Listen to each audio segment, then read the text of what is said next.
everyone, welcome again to this channel. In case today is your first time of clicking to this channel, I so much appreciate that. I say thank you very much, and if you have not subscribed, please consider to do so by hitting that red button below that says subscribe. By the side there's a little bell, please try to turn it on. The essence of that bell is for you to get notified or update each time I upload a new video, so you will be the first to check it out. And if you have done that, may Almighty God bless you abundantly. And to my returning subscribers, I thank you so much for always coming back to watch my video. Each time I upload a new video, you click it to watch it. I say may Almighty God bless you and grant you all your heart desire. In this my channel, I'll be bringing a lot of stories, different types of videos, different types of story, like celebrity videos, stories, and government or tips, and also how to make your hair at home. So my people, if you want to enjoy all what I have just said, please turn that notification bell for more updates. And I say may Almighty God bless you abundantly.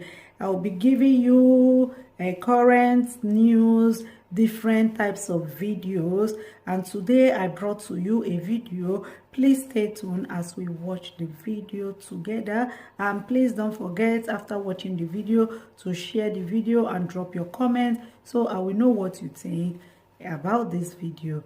Stay tuned as we watch. Well, here in Lagos, as construction work resumes on the first phase of the Lagos Blue Light Rail projects from Mile 2 to Marina, as well as the commencement of work on the Red Line from Agbado to Ido, the Lagos State government says it is confident about the completion and deployment of both lines by the last quarter of 2022. While this Lagos Rail Mass Transit is expected to bring succor to Lagos residents when operational, our correspondent Chris Lims brings an update on the state of work done so far. Commuting in Lagos, a city of well over 20 million people, primarily on the existing road network, could be difficult and has obviously been a matter of concern to the state government.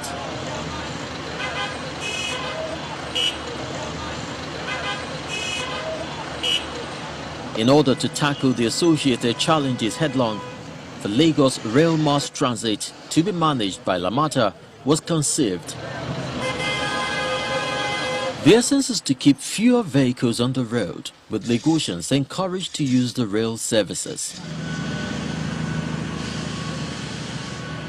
So the blue, red, green, yellow... 80% of the economy is informal. What does it mean? It means that the firms and organizations don't even have the money to register themselves. Who is breaking the rules? If you ask that question, it is not just the people at the top. Almost everybody is breaking the rules. Right? We are a largely informal society, largely informal economy, where the peanut seller on the street with their basket of peanuts hasn't followed the property rights of, do you own this pavement to sell your peanuts, hasn't got the health and safety regulations. When they are bribing the policeman to go away, who is corrupt here, right? It's everybody is responsible, but the problem is it's not because they are bad people, it's because we are a largely informal developing country. So when we say find situations where the people engaged in that activity, who are the powerful in that activity, who have an interest in doing something different and then support it, you have this incremental change. So this is the first thing. You have to understand that we are largely informal economies where almost everybody has something to hide. And that is why prosecutions don't work. When you take someone to prosecution, someone else has to come and give evidence. But the person coming to give the evidence has also got things to hide, right? So the prosecution, that approach breaks down because that approach works in a society where 90% of the people are following the rules and 10% aren't. But in a society where 90% are unable to follow the rules, even if they want to, then prosecution will not work because how will you go and give evidence? You are yourself violating the rules. And then don't forget the nature of politics in our countries. In an advanced country, a government can be elected to power promising to spend what's on the budget. In a developing country, no government will get elected to power by promising to spend what's in the budget because the budget is very small. So actually, patronage politics and clientelism is the norm in developing countries. So it is not this president or the last president or any president in Nigeria or any president in my country, Bangladesh, or in India or anywhere in developing. They get elected because they exercise patronage to get the legitimacy from people whose support they need to win power. So we need to understand this context when we are talking about anti-corruption and not talk about infeasible things like somehow you will get a president who will violate their own electoral base to do things. They will not. Somehow you will get a businessman who will destroy themselves and commit suicide by giving evidence against their fellow businessman. They will not.